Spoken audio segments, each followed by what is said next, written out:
So how to clean your grill. Your grill may vary depending on the model, depending on what components you have installed, but for the most part, here's how you clean your grill. So first thing you want to do is you lift out your cooking grills. Just lift right out. I would recommend, unless you don't care about your patio like me, or unless you plan to patio wash it, to put it down on some plastic. As you can tell, my grill doesn't have very much grease.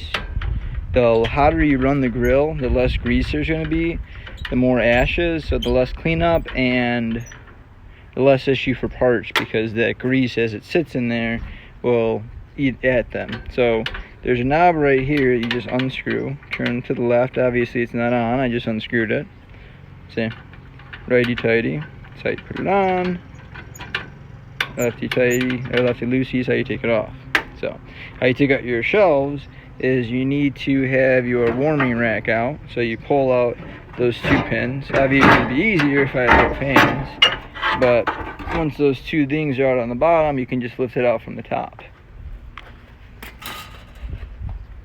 So how you remove your smoker shutter is you pretty much want to pull up on this side. Kind of need two hands for this, so you grab it right about here, grab it right about here, and pull this side up and lift it out. So your smoker shutters are out. I took out my briquettes earlier, redoing them. I have two briquette racks in there. It's up to you on how exactly you want to do that, but I figured it'd last longer. So pull out your briquettes and your briquette rack. If you have round briquettes, you probably want to pick each one up and put them in a bucket or something, or a plastic bag. If you have the flat briquettes, you can keep them on there and lift the whole tray out. You just want to make sure that you're careful, because as you can tell, they are pretty fragile. These are pretty old and I've been abusing them, so they'll have some wear and tear on them. So how you pull your burner out is typically it's installed like that. I pulled it a little bit earlier before I don't cook like in that crooked fashion, plus it wouldn't run like that. It needs to be connected to the orifices. So if you take a look below, like mine, it's actually not connected right now. If I were to try to run the grill, there'd be an issue.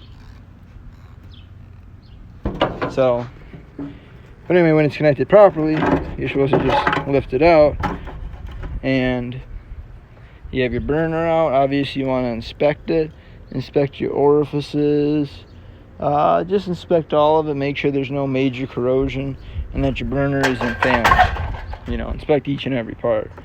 Pull out that. I always recommend running a shop vac when you're pulling the cleaning out and you're doing everything all together. And then this is the igniter. So if you're having any issues with your igniter, you can clean them at that point. It could just need a minor adjustment, or if you've been cooking a lot and it looks fairly destroyed, you might want to just replace that igniter. You don't have to replace the igniter box as well. The full kit's $40. If you replace just that part, it's probably about $20. And then from here you can scrape and reassemble the grill.